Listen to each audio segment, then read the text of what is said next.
মুহররম মাসে কিছু বর্জনীয় আছে, এই বর্জনীয়গুলা খুব জরুরি, কিছু বিষয় বর্জন করা। এর মধ্যে 1 নম্বর বর্জনীয় বিষয় হলো মুহররম মাসকে কেন্দ্র করে কোনো ধরনের মাতম করা যাবে না। কি করা যাবে না? মাতম করা যাবে না। মুহররম মাসকে কেন্দ্র করে মাতম করা যাবে না, এই 1 নাম্বার, এটা নিষেধ। 2 নাম্বার, তাজিয়া মিছিল করা যাবে না। কবরের মতো কিছু একটা বানায়া এটাতে নজরানা পেশ করে 10ই মুহররম এটা নিয়ে দৌড়াদৌড়ি করা, এগুলা করা যাবে না। 3 নাম্বার, মরসিয়া পাঠ করা, অমুকে এই ছিল সেই ছিল, আরে এরকম মরসিয়া পাঠ করা যাবে না। 4 নাম্বার, মুহররমের 10 তারিখে পিপাসার্তদেরকে এই নিয়তে পানি পান করানো যাবে না যে হুসাইন রাদিয়াল্লাহু তাআলা আনহুকে কারবালার প্রান্তরে পানি দেয় নাই, তাই আজকে আমি কোনো পিপাসার্তকে পানি পান করাবো সোয়াবের আশায়। না, এই জাতীয় কাজ করা যাবে না। পানি পান করানো ডেলি সোয়াব, আজকে খাওয়ান আজকেও সোয়াব। তো ওই দিনকে নির্ধারণ করা যাবে না যে আজকে পানি পান করাতে হবে।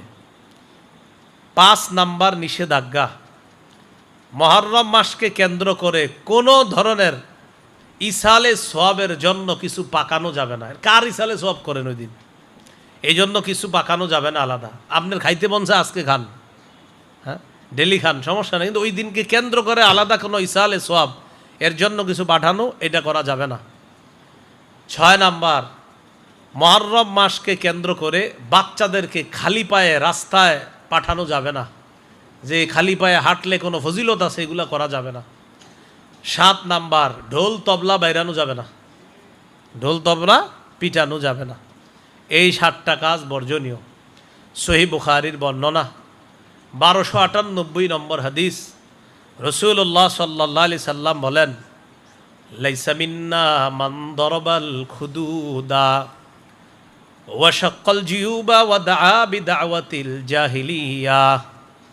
রাসূলুল্লাহ সাল্লাল্লাহু আলাইহি সাল্লাম বলেন, ওই ব্যক্তি আমার উম্মতের অন্তর্ভুক্ত না যেই ব্যক্তি নিজের গালে আঘাত করে, ওয়া শাক্কাল জিউবা নিজের কাপড় ছিঁড়ে, ওয়া দাআ বিদাওয়াতিল জাহিলিয়া মূর্খ যুগের মতো জাহিলি যুগের মতো মাতম করে, যে সে আমার উম্মতের অন্তর্ভুক্ত না। যে গাল থাপড়ায়, জামা কাপড় ছিঁড়ে ফেলে, আর যে জাহিলি যুগের মতো মাতম করে, সে আমার উম্মতের অন্তর্ভুক্ত না। এটা নবীজি বলে দিয়েছেন। প্রিয় মুসলমান ভাইয়ারা, এই নিয়তে প্রতিটা ওয়াজে যাবেন যে আমি নতুন কিছু শিখব, আমার কোনো ভুল থাকলে ভুলগুলো আমি শুধরব, আমি ভুল থেকে ফিরে আসবো ইনশাআল্লাহ।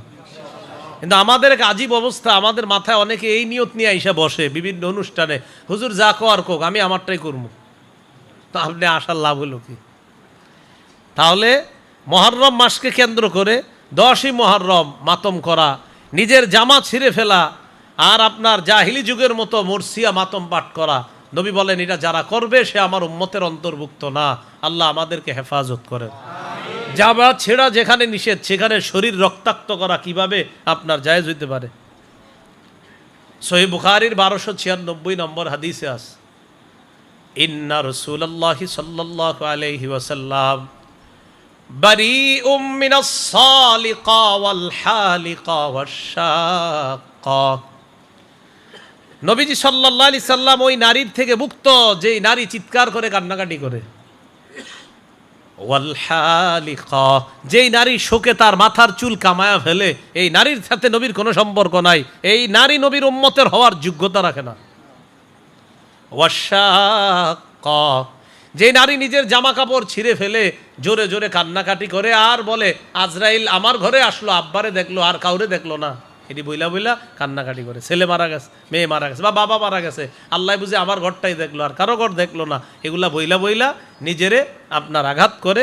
রাসূল সাল্লাল্লাহু আলাইহি সাল্লাম বলেন, এই নারী তার সাথে নবীর কোনো সম্পর্ক নাই, সে নবীর উম্মত হওয়ার যোগ্যতা রাখে না, যে চিৎকার করে কান্নাকাটি করে। আল্লাহ আমাদেরকে হেফাজত করেন। এর মধ্যে আবার একটা আছে আপনার, কাক যদি কারো বাড়ির পাশে আইসা চিৎকার করে, কাক কাক কাউয়া কাক কা করতেছে, আর একটু পরে যদি মৃত্যুর সংবাদ আছে, কয় কাকটা একটু আগেই তো সংবাদটা দিয়ে গেছে। হ্যাঁ, শিরিক। বলেন এটা কি? শিরিক। শিরিক, এটা শিরিক। আবু দাউদের বর্ণনা 3908, 3909, 3910 নম্বর হাদিস। ক্বালা রাসূলুল্লাহি সাল্লাল্লাহু আলাইহি ওয়াসাল্লাম আত-তিয়ারাতু শিরকুন, আত-তিয়ারাতু শিরকুন, আত-তিয়ারাতু শিরকুন সালাসা। নবী বলেন, কোনো কিছুতে কুলক্ষণ তালাশ করা শিরিক, কোনো কিছুতে কুলক্ষণ তালাশ করা শিরিক, কোনো কিছুতে কুলক্ষণ তালাশ করা শিরিক। মুহররম মাসে অনেকে মেয়েরে বিয়ে দেয় না, আবার কেউ অন্য মেয়েরও বিয়ে করে না। কেন? কয়টা শোকের মাস, তাই বিয়ে করে না। কিসের মাস? শোকের মাস, বিয়ে করে না। সহিহ মুসলিমের বর্ণনা 1423 নম্বর হাদিস। এই হাদিসে আছে আরবের লোকেরা শাওয়াল মাসে বিয়া করারে কুলক্ষণ মনে করত। আম্মা জান আয়েশা সিদ্দিকা রাদিয়াল্লাহু তাআলা আনহা বলেন, তাজাওয়াজানি রাসূলুল্লাহি সাল্লাল্লাহু আলাইহি ওয়াসাল্লাম ফি শাওয়াল। আম্মা জান আয়েশা সিদ্দিকা বলেন, কয় মানুষ শাওয়াল মাসে বিয়ে শাদী করে না, আল্লাহর নবী আমারই বিয়ে করছে শাওয়াল মাসে। নবীজি বিয়ে করছে কোন মাসে? আম্মা জানকে।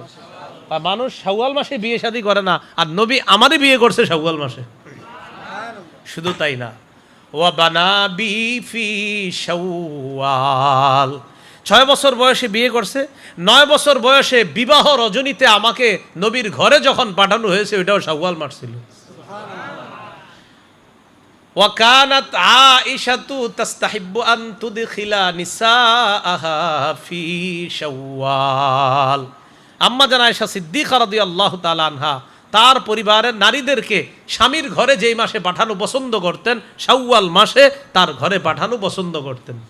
তো আম্মা জান বলেন, ফাআইয়ু নিসাই রাসূলিল্লাহি সাল্লাল্লাহু আলাইহি ওয়াসাল্লাম কানাত আহযা ইনদাহু মিন্নি।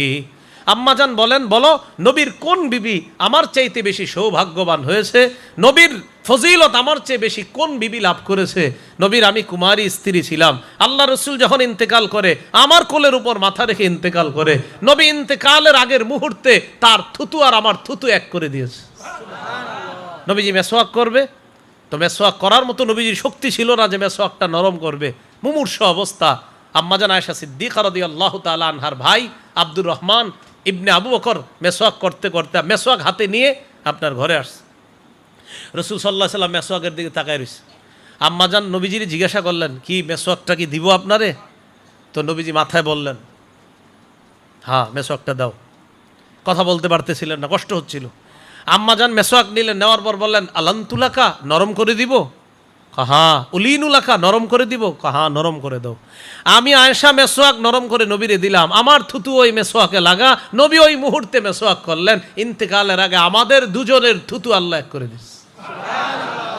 তো নবী বলেন, আমি নবীর ওই আম্মা জান আয়েশা বলেন, আমি নবীর ওই বিবি যাকে নবী শাওয়াল মাসে বিয়ে করছে। তাহলে কোনো মাসে বিয়ে দেওয়া যাবে না, করা যাবে না। এগুলা মনে করা, কুলক্ষণ মনে করা শিরিক। বলেন এগুলা কি? শিরিক। এগুলা করা যাবে না। রাসূলুল্লাহ সাল্লাল্লাহু আলাইহি সাল্লাম বলেন, সহিহ বুখারীর বর্ণনা 5753 নম্বর হাদিস। ক্বালা রাসূলুল্লাহ সাল্লাল্লাহু আলাইহি ওয়াসাল্লাম লা আদওয়া ওয়ালা তিয়ারাতা। নবীজি বলেন, ছোঁয়াছে রোগ বলতে কিছু নাই, ওয়ালা তিয়ারাতা, কোথাও কুলক্ষণ, কোনো বস্তুতে কুলক্ষণ বলতে কিছু নাই। আদওয়া মানে রোগ নিজে নিজে কারো শরীরে সংক্রমিত হওয়ার ক্ষমতা রাখে না। আরবরা মনে করত যে রোগ ছোঁয়াছে, রোগটা নিজে নিজে আন্নাল মারদা বিনাফসিহি ইউদি, নিজে অন্যের শরীরে যাইতে পারে। নবী আয়েশা বলে দিলেন, না না, লা আদওয়া, কোনো রোগ নিজে অন্যের শরীরে যাইতে পারে না, বরং ওই রোগ যদি আল্লাহ কারো শরীরে নেয় তাহলে রোগ যাবে, কিন্তু রোগ নিজে থেকে যাওয়ার কোনো ক্ষমতা নাই। আবু দাউদের একটা বর্ণনা শুনেন, 3919 নম্বর হাদিস।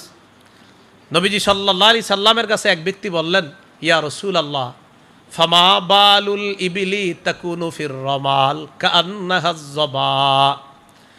হুজুর, আমার কিছু ওট আছে, মনে করেন কিছু ওট বালুকাময় মরুভূমির মধ্যে থাকে, ওই উটগুলা দেখতে নাদুস নুদুস হরিণের মতো মনে হয়। এরপর ওই উটের সাথে একটা রোগাক্রান্ত ওট আইসা মিশার পর ওই রোগাক্রান্ত ওটটা আমার ভালো উটগুলারে নষ্ট করে দেয়। হুজুর, এটা কেমন কথা?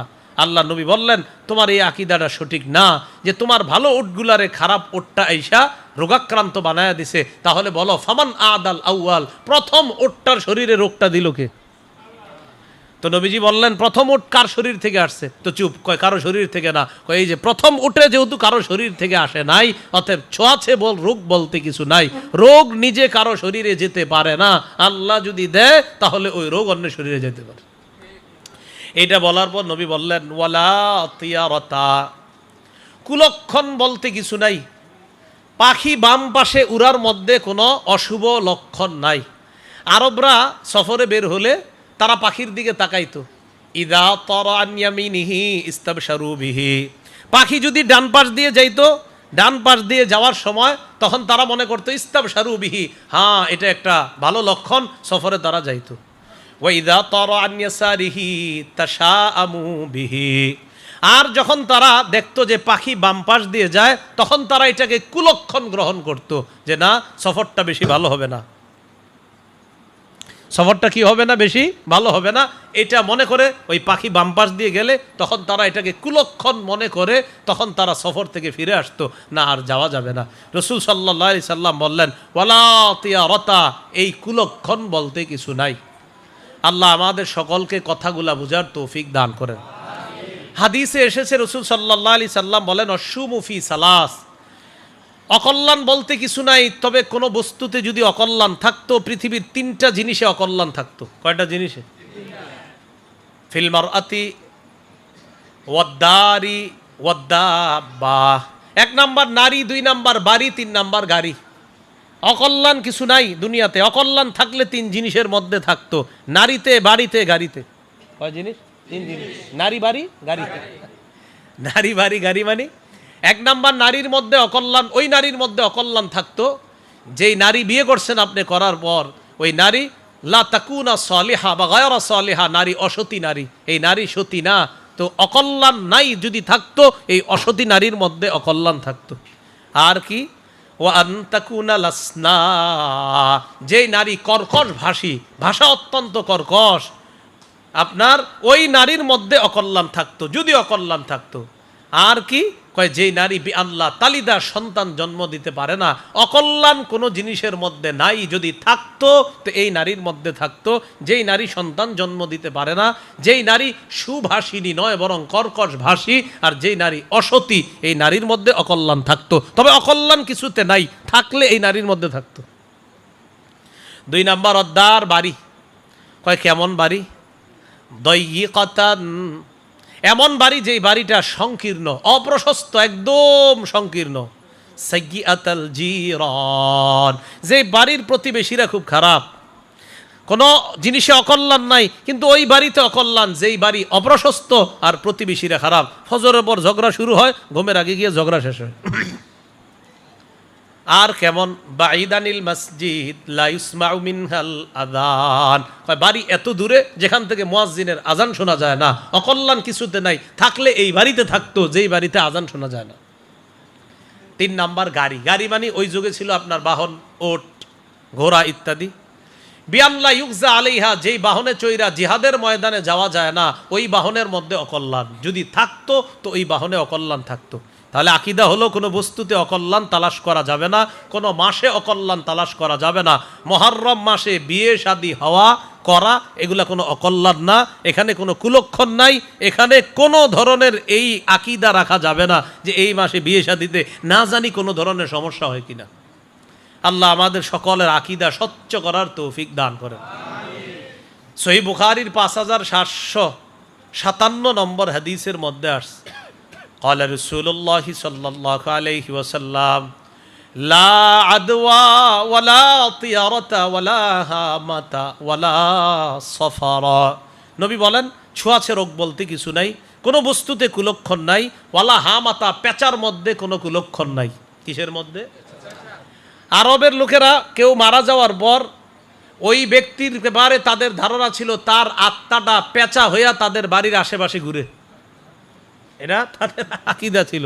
নবী এসে বললেন ওয়ালা হামা, এই জাতীয় আকীদা রাখা যাবে না। আরেক দল আরব আকীদা রাখতো তাদের বাড়ির আঙ্গিনায় যদি পেঁচা আসতো কোনো সমস্যা হয়েছে। যেমন আমাদের বাংলাদেশে অনেক মানুষ কাউয়া যদি আইসা কা কা করে বেশি বাড়ির মধ্যে, আর একটু পরে যদি কোনো দুঃসংবাদ আসে, আরে কাকটা তো একটু আগে এসে বলে গেল।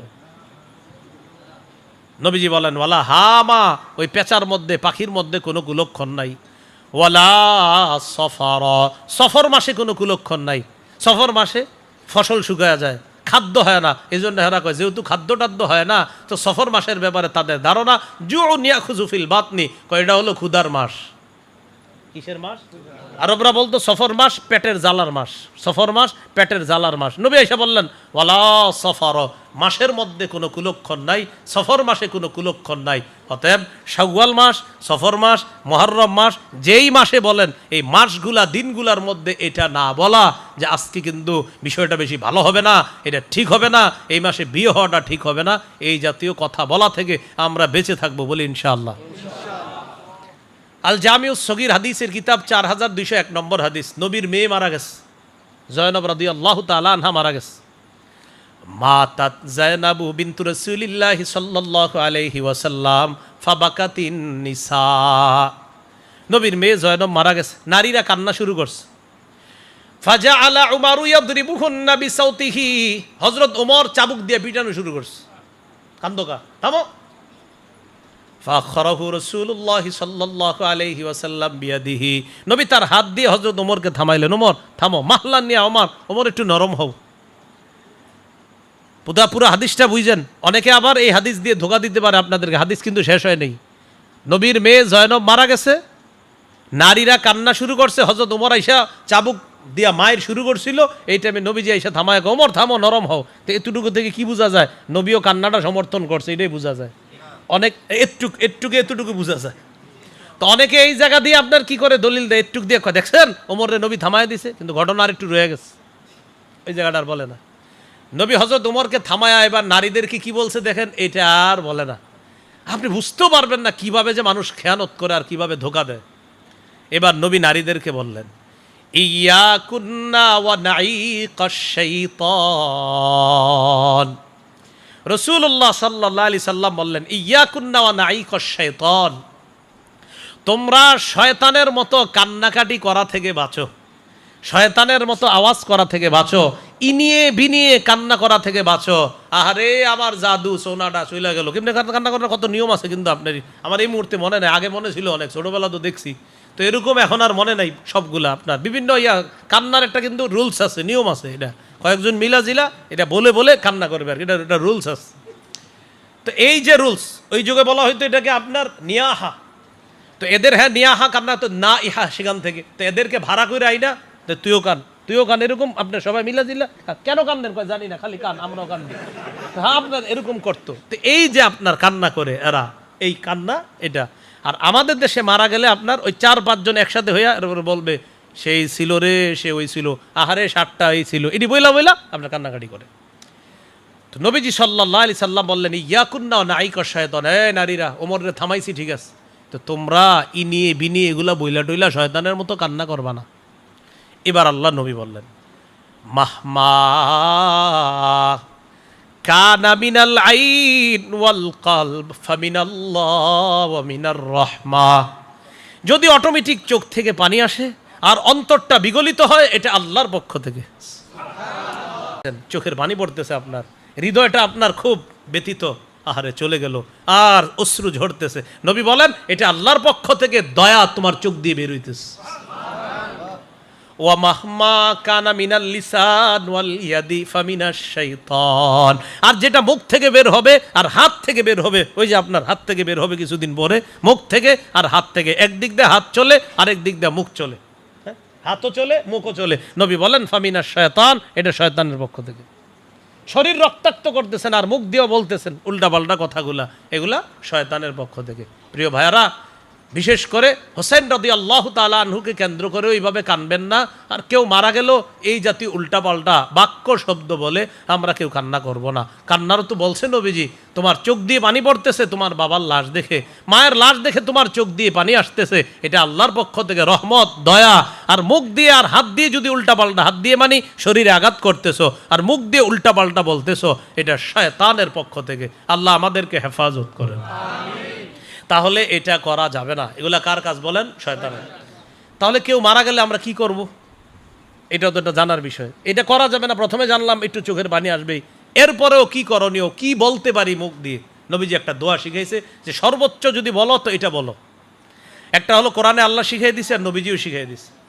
কোরআনের সূরা বাকারার 155, 56, 57 এই আয়াতগুলোতে আল্লাহ আলোচনা করেছেন, ওয়ালানাবলুওয়ান্নাকুম বিশাইইম মিনাল খাউফি ওয়াল জুই ওয়া নাকসিম মিনাল আমওয়াল ওয়াল আনফুসি ওয়াত থামারাত ওয়াবাশশিরিস সাবিরিন আল্লাযীনা ইযা আসাবাতহুম মুসিবা ক্বালু ইন্না লিল্লাহি ওয়া ইন্না ইলাইহি রাজিউন। আল্লাহ তাআলা বলেন, যখন তোমাদের মধ্য থেকে আমি আল্লাহ অবশ্যই তোমাদেরকে পরীক্ষা করব, সম্পদ ছিনায় নিব, সন্তান ছিনায় নিব, ফল ফলাদি ছিনায় নিব, এটা তোমাদের জন্য ধৈর্যের বিষয়। আল্লাহ বলেন, সম্পদ সন্তান যদি ছিনায় নেই, তোমাদের কাজ হবে দুইটা। এক নাম্বার কাজ ধৈর্য ধারণ করা, দুই নাম্বার তোমরা বলবা ইন্না লিল্লাহি ওয়া ইন্না ইলাইহি রাজিউন। এই কথাটা তোমরা বলবা। এই দুই কাজ আল্লাহ শিখাইয়া দিলেন। একটা হলো ধৈর্য ধারণ করা, দুই নাম্বার ইন্না লিল্লাহি ওয়া ইন্না ইলাইহি রাজিউন পড়া।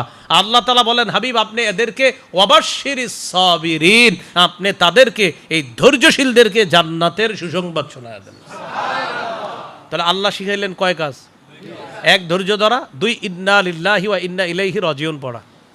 বাকি কেউ মারা গেলেই শুধু আমরা ইন্না লিল্লাহ পড়ি এরকম না। যেমন আমাদের সমাজে এখন নিয়ম হয়ে গেছে, উত্তরপাড়ার আব্দুর রহিমের অমুকে মারা গেছে, তখন সবাই ইন্না লিল্লাহ পড়ে। কিন্তু কেউ যদি আপনার বিপদে পড়ে, হে ইন্না লিল্লাহ পড়ে না। হ্যাঁ, আপনার মাথা ধাক্কা লাগছে এই দেয়ালের সাথে, তখনও পড়তে হবে ইন্না লিল্লাহি ওয়া ইন্না ইলাইহি রাজিউন। আপনার দোকানের কোনো জিনিস হারায় গেছে, ইন্না লিল্লাহি ওয়া ইন্না ইলাইহি। খালি চিন্তা করে না মরা ছাড়া কি আমরা এটা কমুনি, এরকম না বিষয়। তাহলে আমরা এই ভুল থেকে ফিরে আসব। যে কোনো বিপদে পড়বো, কি পড়বো? ইন্না লিল্লাহি ওয়া ইন্না ইলাইহি। বলেন তো, সম্পদ হ্রাস করা, সম্পদ ছিনিয়ে নেওয়া, এটা আমার জন্য একটা ধৈর্যের বিষয়। আহারে আমার সম্পদটা শেষ হয়ে গেল। খেতে গেছেন, যাওয়ার পর দেখলেন মাশাআল্লাহ ফসল খুব ভালো হওয়ার কথা, হঠাৎ বৃষ্টিতে আপনার একটু ফসল নষ্ট হয়ে গেছে, বাস সাথে সাথে পড়বেন ইন্না লিল্লাহি ওয়া ইন্না ইলাইহি রাজিউন। তাহলে শুধু মৃত্যুতে না, মৃত্যুতেও ইন্না লিল্লাহ, সম্পদ চলে গেল ইন্না লিল্লাহ, সন্তান চলে গেল ইন্না লিল্লাহ পড়া আর ধৈর্য ধারণ করা। এটা শিখলাম কোরআন থেকে। হাদিসে নবীজি সাল্লাল্লাহু আলাইহি সাল্লাম কি শিখাইছে? হাবিজে রসুল সাল্লাল্লাহু আলাইহি সাল্লাম তিনটা জিনিস শিখাইছে। এক নাম্বার মুখ দিয়ে একটা কথা বলা, এটা বলতেছি আমি। দুই নাম্বার ধৈর্য ধারণ করা, তিন নাম্বার সওয়াবের আশা করা। সুবহানাল্লাহ। সহিহ বুখারীর 1284 নম্বর হাদিস। রাসূলুল্লাহ সাল্লাল্লাহু আলাইহি সাল্লামের নাতি মারা গেছে। নবীর কন্যা সংবাদ পাঠাইছে, আব্বা আমাদের বাড়িতে আসেন, আমার ছেলেটার অবস্থা ভালো না। ছেলের প্রথমে আর কি অবস্থা ভালো না, মুমূর্ষু, মানে বাচ্চাটা মারা যাবে। তো একটু পরে সংবাদ আসছে বাচ্চাটা মারা গেছে। নবীজি সাল্লাল্লাহু আলাইহি সাল্লাম বললেন, ইন্না লিল্লাহি মা আখাযা ওয়া লাহু মা আ'তা ওয়া কুল্লুন ইনদাহু বিআজালিম মুসাম্মা। এই কথাটা নবী বললেন, ইন্না লিল্লাহি মা আ'তা ওয়া লাহু মা আখাযা। আমার সাথে বলেন, যা রাখার তা আল্লাহ রেখে দেন, যেটা আল্লাহ রেখে দেন সেটাও আল্লাহর, যা নেওয়ার আল্লাহ নিয়ে নেয়, যেটা আল্লাহ নিয়ে নেয় সেটাও আল্লাহর। বলেন, যেটা রেখে দেন এটাও আল্লাহর, যেটা নিয়ে নেন সেটাও আল্লাহর। প্রত্যেকটা জিনিসের নির্ধারিত সময় আছে। আল্লাহ চাইলে থাকবো, না চাইলে থাকবো না।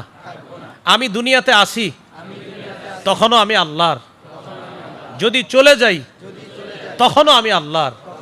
আমাকে রাখা আল্লাহর ইচ্ছা, আমাকে নিয়ে যাওয়া আল্লাহর ইচ্ছা। এটা নবী শিখিয়ে দিছে। ইন্না লিল্লাহি মা আখাযা, যেটা আল্লাহর সেটা আল্লাহ নিয়ে নিছে। ওয়ালাহু মা আ'তা, যেটা আল্লাহর রেখে দেওয়ার সেটা রেখে দিছে। আমি আপনি আব্দুর রহিম আব্দুল করিমরা আসি, আমরাও আল্লাহর, আল্লাহ তুমি করে রেখে দিছে। আব্দুর রহমান আব্দুল জাব্বাররা চলে গেছে, এটাও আল্লাহর, আল্লাহ নিয়ে গেছে। তাহলে বলেন তো, যারা আসি তারাও কার? আমাদেরকে রেখে দিছে কে? যারা নাই চলে গেছে তারাও কার? হ্যাঁ, নবী বললেন ইন্না লিল্লাহি মা আখাযা, যেটা আল্লাহর সেটা আল্লাহ নিয়ে নেয়। ওয়ালাহু মা আ'তা, যেটা আল্লাহ রেখে দেওয়ার সেটাও আল্লাহ দিয়ে দেয়। তোমারে কিছু দিয়ে দিবে এটাও আল্লাহর, তোমার থেকে কিছু নিয়ে নিবে এটাও আল্লাহর। প্রত্যেকটা জিনিসের নির্ধারিত সময় আছে। এটা গেল এক নাম্বার, এটা শিখাইলেন। দুই, ফালতাসবির অতএব যার কিছু হারায় গেছে, যার কিছু আল্লাহ নিয়ে গেছে, সেজন্য ধৈর্য ধারণ করে, আমার মেয়েটাকে বলে দাও সেজন্য ধৈর্য ধারণ করে। 3 ওয়াল তাহতাসিব, সে যেন সোয়াবের আশা করে। কিসের আশা করে বলেন তো? সোয়াবের আশা করে। তাহলে আমরা কি শিখলাম? মুহররম মাসের 10 তারিখকে কেন্দ্র করে কোনো মাতম করা যাবে না, চিৎকার করে মুখ দিয়ে উল্টা পাল্টা কথা বলা যাবে না, শরীরকে রক্তাক্ত করা যাবে না, শরীরকে আঘাত করা যাবে না। এখানে একটা বিষয় মনে রাখতে হবে, আমার সাথে সবাই বলেন, হযরত হুসাইনের বলেন শাহাদাতের আগে থেকেই মুহররম সম্মানিত। মুহররম মাস কি আগে থেকে সম্মানিত না? ওয়াজ শুনছেন না? আমার আগে যে ওয়াজ করছে মনোযোগ দিয়ে শুনছেন? শোনেন না, আমি গাড়ি থেকে আসতে আসতে শুনছি। উনি সূরা তাওবার 36 নম্বর আয়াত পড়ছে আপনাদের সামনে। কি পড়ছে সেখানে? সেখানে বলছে ইন্না ইদ্দাতাশ শুহুরি ইনদাল্লাহি 12 শাহরান ফি কিতাবিল্লাহ ইয়াওমা খালাকাস সামাওয়াতি ওয়াল আরদা মিনহা আরবাতুন হুরুম। আল্লাহ যেদিন আসমান জমিন সৃষ্টি করেছেন সেদিন থেকে আল্লাহর কাছে মাস হলো 12টা, এর মধ্যে 4 মাস সম্মানিত। এবার আপনাদের কাছে জানতে চাই, বলেন সম্মানিত মাস যে 4টা, এটা কি নতুন কইরা না আসমান জমিন সৃষ্টির দিন থেকে? তাহলে আসমান জমিন যেদিন থেকে সৃষ্টি সেদিন থেকে আল্লাহর কাছে আল্লাহর বিধান মতে মাস হলো 12টা। এই 12 মাসের মধ্যে সম্মানিত কয় মাস? তাহলে সম্মানিত 4 মাস, এটা কি নতুন করে না আল্লাহর সৃষ্টি থেকেই? এই 4 মাসের ব্যাখ্যা নবী দিয়েছেন 4662 নম্বর হাদিস বুখারীর।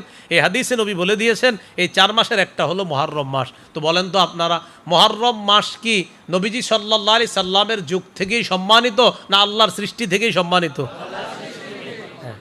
এই জন্য আমার সাথে একটু বলেন আপনারা, বলেন হযরত হুসাইনের শাহাদাতের কারণে মুহররমের মর্যাদা বাড়েনি, বরং মুহররম মাসে হযরত হুসাইন শহীদ হওয়ার কারণে তার শাহাদাতের মর্যাদা আল্লাহ বাড়ায় দিছে। বাংলাটা বুঝছেন না সবাই?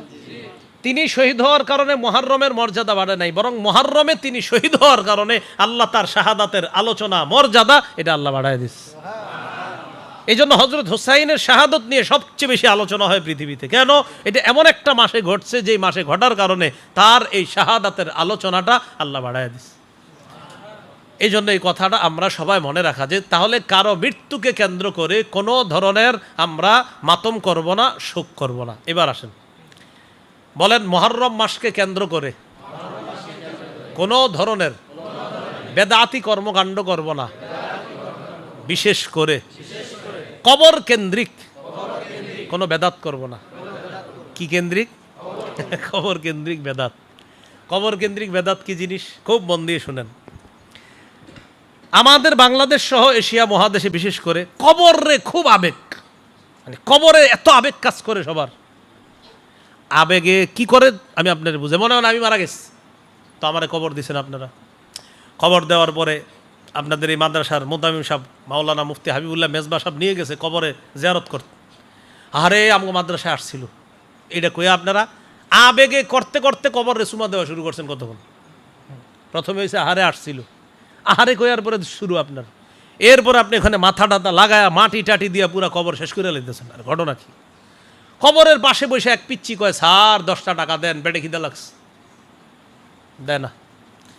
কিন্তু ওই কবরে গিয়া 10,000 টাকা দিতেছে।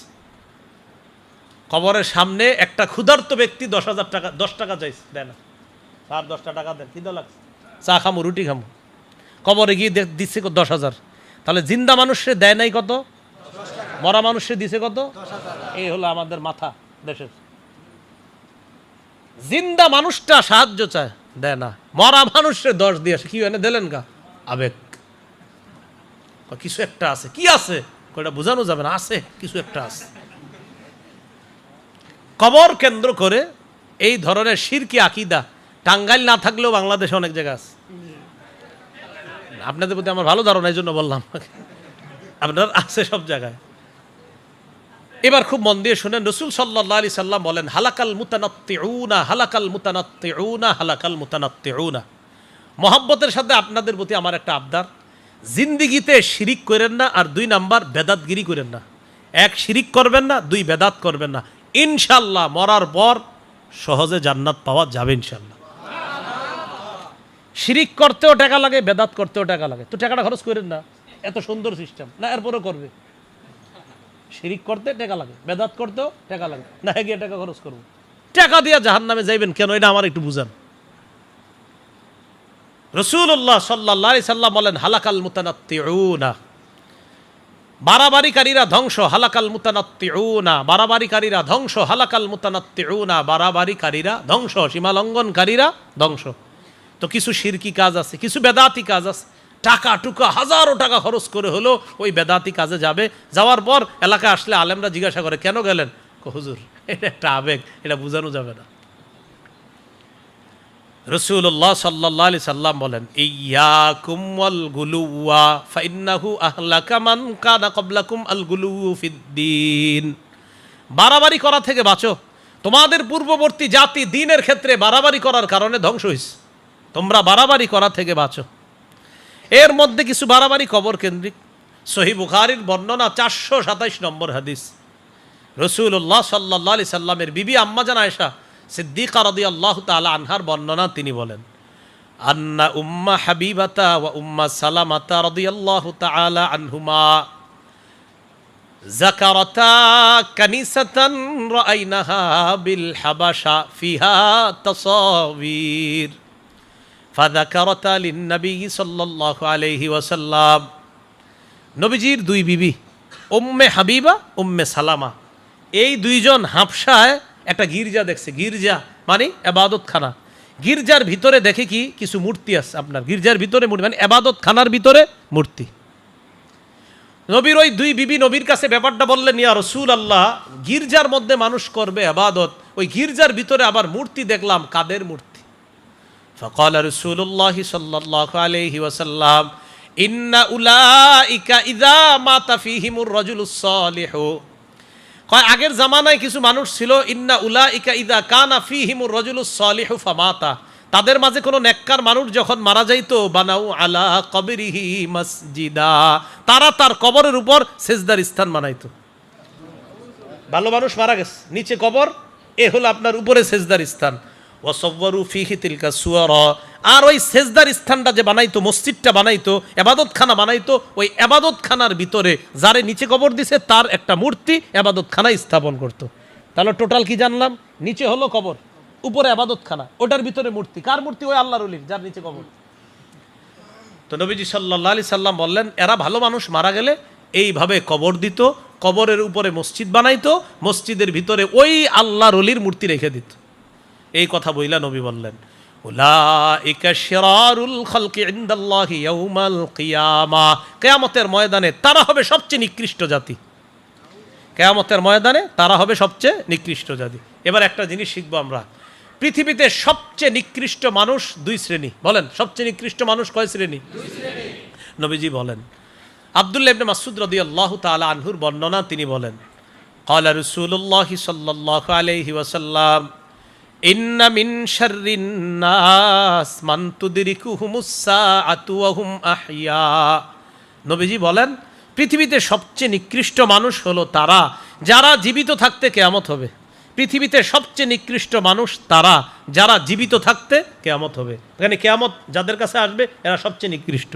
দুই নাম্বার, ওয়াল্লাযীনা ইয়াত্তাখিযুনাল কুবুরা মাসাজিদা, যারা কবরকে সেজদার স্থান বানায় তারা সবচেয়ে নিকৃষ্ট। তাহলে কয় শ্রেণীকে নবী নিকৃষ্ট বললেন? দুই শ্রেণী। এক নাম্বার, যারা দুনিয়াতে জীবিত থাকবে আর তখন কিয়ামত সংগঠিত হবে। দুই নাম্বার, যারা কবরকে সেজদার স্থান বানাবে, মসজিদ বানাবে, তারা সবচেয়ে নিকৃষ্ট। আল্লাহ এই দুই নিকৃষ্ট জাতি থেকে আমাদেরকে হেফাজত করেন, আমিন। সহিহ বুখারীর আরেকটা হাদিস শুনেন, এটা আচ্ছা এটা পরে শোনাই, আগে মুসলিমেরটা শোনেন। সহিহ মুসলিমের বর্ণনা 1075 নম্বর হাদিস।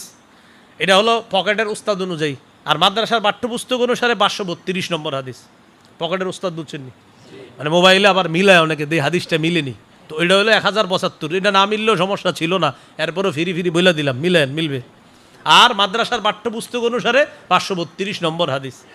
এই হাদিসে আস রাসূল সাল্লাল্লাহু আলাইহি সাল্লামের সাহাবী জুনদুব রাদিয়াল্লাহু তাআলা আনহুর বর্ণনা, তিনি বলেন, সামিআতুন নবিয়্য সাল্লাল্লাহু আলাইহি ওয়াসাল্লাম ক্বাবলা আইয়ামুতা বিখামসিন, আমি নবীকে তার ইন্তেকালের 5 দিন আগে বলতে শুনছি, নবী ইন্তেকাল করবে এর 5 দিন আগে বলতে শুনছি, ইন্নী আবরাউ ইলাল্লাহ আইয়াকুনা লি মিনকুম খলিল।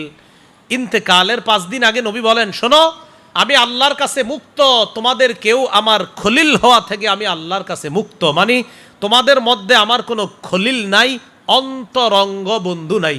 খলিল শব্দের অর্থ অন্তরঙ্গ বন্ধু। তোমাদের মধ্যে আমার কোনো অন্তরঙ্গ বন্ধু নাই। কেন নাই?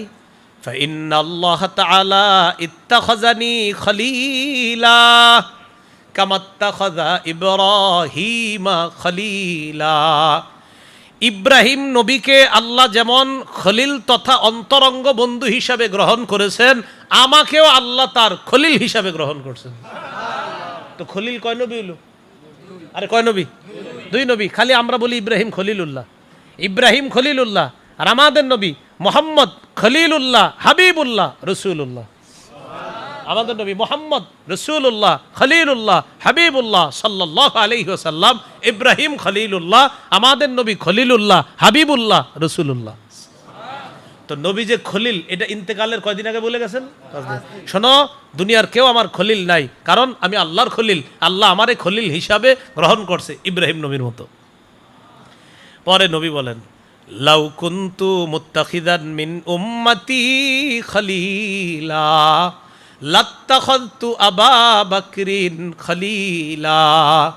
আমি আমার উম্মতের মধ্যে কাউকে যদি খলিল হিসাবে গ্রহণ করতাম, অন্তরঙ্গ বন্ধু হিসাবে গ্রহণ করতাম, তাহলে আবু বকর সিদ্দিককে আমার খলিল হিসাবে গ্রহণ করতাম।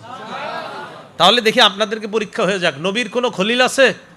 মানুষের মধ্যে নবীজির কোনো খলিল আছে? আর যদি বানাইতেন কোন সাহাবীকে? কিন্তু কাউকে বানান নাই। কেন? নবী কার খলিল? খলিল অর্থ অন্তরঙ্গ বন্ধু। এবার নবী কি বলে দেখেন, আলা ওয়া ইন্নামান কানা ক্বাবলাকুম ইত্তাখাযু কুবুর আমবিয়াইহিম ওয়া সালিহিহিম মাসাজিদা। শোনো, তোমরা তোমাদের পূর্ববর্তী জাতি তাদের নবীর কবর আর নেককার মানুষের কবরকে সেজদার স্থান বানাইছে। আলা ফালা তাত্তাখিজুল কুবুর মাসাজিদা। ও আমার উম্মত, সাবধান, তোমরা কিন্তু কবরকে মসজিদ বানাও না। কেন? কারণ আল্লাহ রাসূল ইন্তেকালের 5 দিন আগে বলতেছে যে আমি ইন্তেকালের পরেও তোমরা কিন্তু এই জাতীয় কাজ কারবার করো না। অতীতের উম্মত তাদের নবীর কবরকে সেজদার স্থান বানাইছে, নেককার মানুষের কবরকে সেজদার স্থান বানাইছে। তোমরা কিন্তু কোনো কবরকে সেজদার স্থান বানাবা না।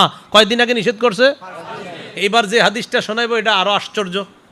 এটা তো গেল 5 দিন আগে। এখন যেটা শোনাবো এটা হলো নবী ইন্তেকাল করার মুহূর্তের হাদিস। মাত্র যেটা শোনাইলাম 5 দিন আগে, আর এখন শোনাবো যেটা এই যে নবী যাবে প্রাণটা বের হবে ওই মুহূর্তের হাদিস। সহিহ বুখারী 435 নম্বর হাদিস। এই হাদিসে আছে, লাম্মা নুজিলা বিরাসূলিল্লাহি সাল্লাল্লাহু আলাইহি ওয়াসাল্লাম, নবীজির যখন মুমূর্ষ অবস্থা, মারা যাবে, কানা ইয়াতরাহু খামিসাতান আলা ওয়াজহিহি, নবী তার চেহারা মুবারকের উপর একটা কাপড় দিয়ে ঢাকছে। নবী মুমূর্ষ অবস্থায় চেহারা মুবারকের উপর একটা কাপড় দিস। ফাইদা তাম্মা, প্রাণ যখন বের হবে কাশাফাহা আন ওয়াজহিহি, চেহারা মুবারক থেকে কাপড়টা সরাইলেন। তাহলে মুমূর্ষ অবস্থায় কাপড় দিলেন, এখন হলো প্রাণ যাবে, প্রাণ যাওয়ার সময় কাপড় সরাইলেন। মুমূর্ষ অবস্থায় কাপড় দিলেন আর প্রাণ যাবে কাপড়টা সরাইলেন। সরানোর পর হঠাৎ বলতেছে, লানাতুল্লাহি আলাল ইয়াহুদ ওয়ান নাসারা, ইহুদিদের উপর আল্লাহর অভিশাপ, খ্রিস্টানদের উপর আল্লাহর অভিশাপ। ইত্তাখাযু কুবুর আমবিয়াইহিম মাসাজিদা, তারা তাদের নবীর কবরকে সেজদার স্থান বানাইছে। এই কথা নবী বললেন, ইহুদিদের উপর অভিশাপ, খ্রিস্টানের উপর অভিশাপ, তারা তাদের নবীর কবরগুলা সেজদার স্থান বানাইছে।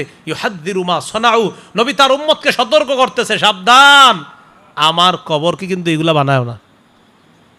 তাহলে নবীজি ইন্তেকাল করবে, মুমূর্ষ অবস্থায় কাপড় দিয়ে মুখ ঢাকলেন, প্রাণ যাওয়ার সময় বলতেছে কাপড় সরা। এই শোনো, ইহুদিদের উপর আল্লাহর অভিশাপ, খ্রিস্টানদের উপর আল্লাহর অভিশাপ, তারা তাদের নবীর কবরকে সেজদার স্থান বানাইছে, তোমরা কিন্তু এগুলা করো না, সতর্ক করছে। 5 দিন আগে সতর্ক করলেন, ইন্তেকালের মুহূর্তে সতর্ক করলেন।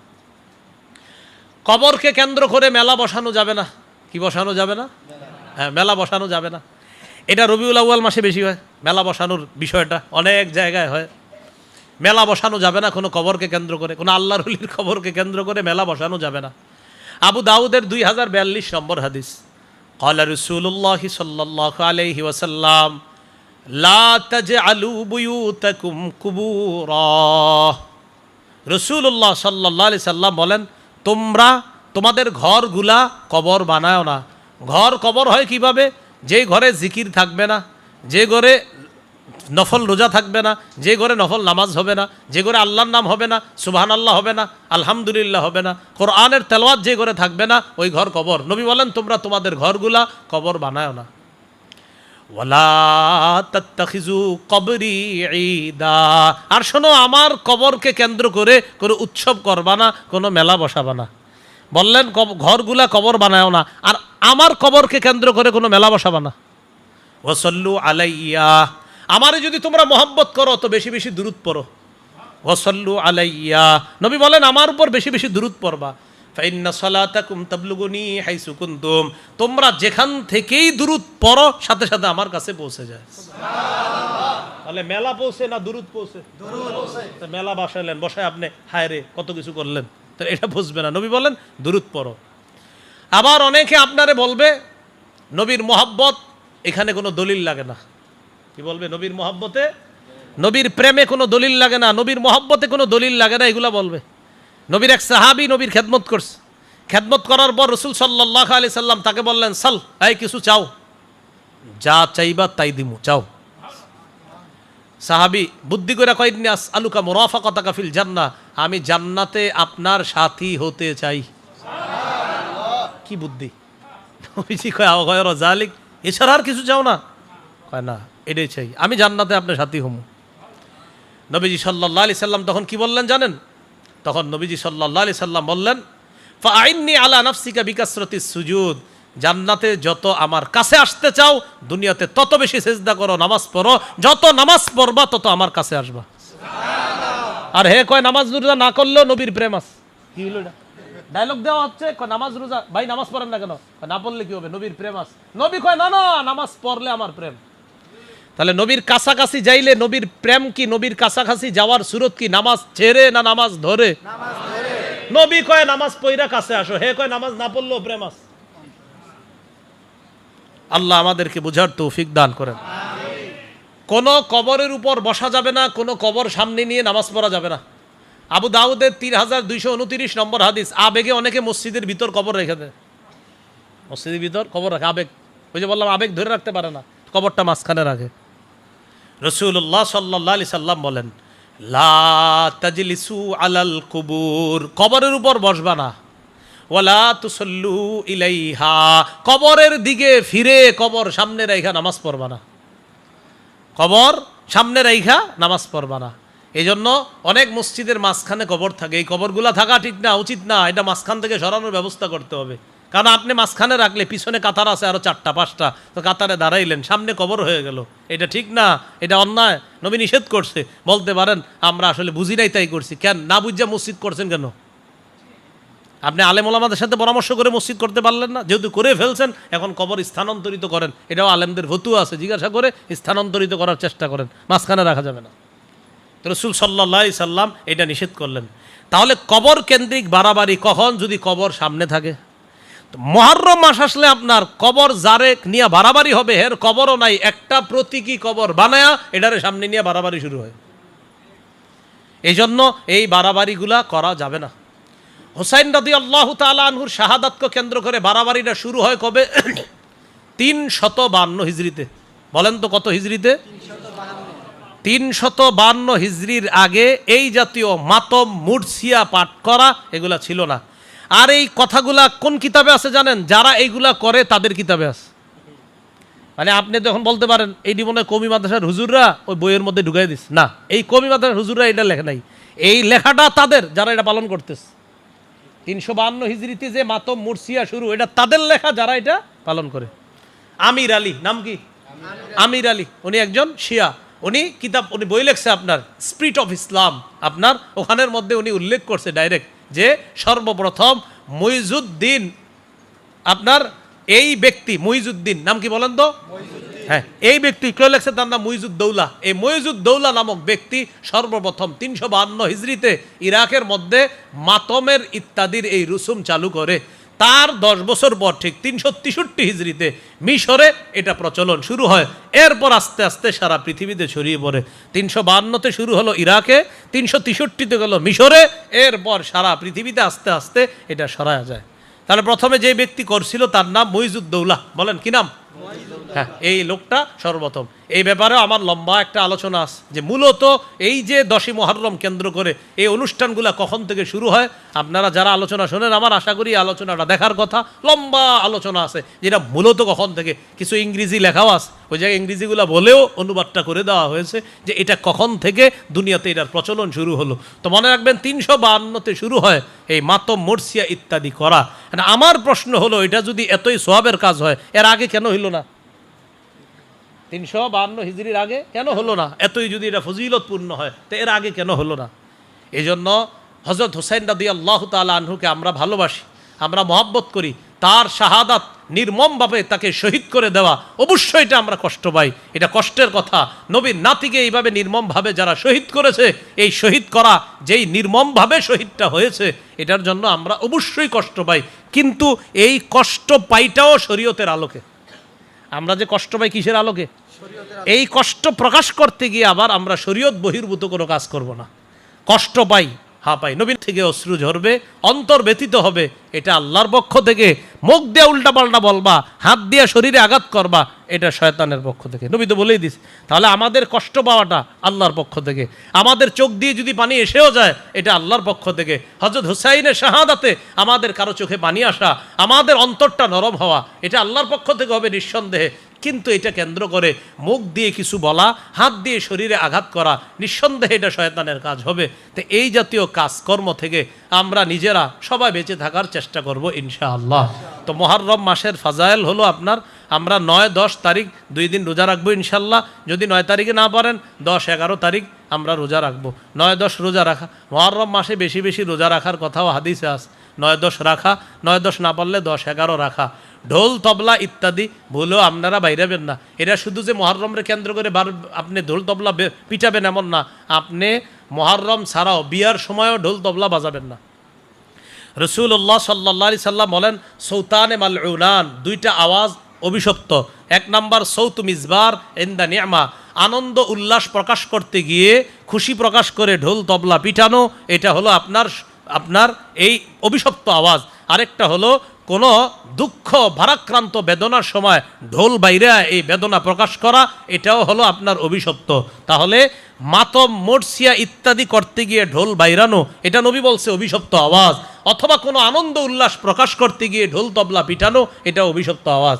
যাদের বিয়ে হয়, এই বিয়ের মধ্যে যারা আপনারা ঢোল তবলা ইত্যাদি বাইরানের আয়োজন করেন, এটা কিন্তু অভিশপ্ত আওয়াজ। এখন বলতে পারেন, হুজুর আমরা ঢোল বাজাই না, আমরা গান বাজাই।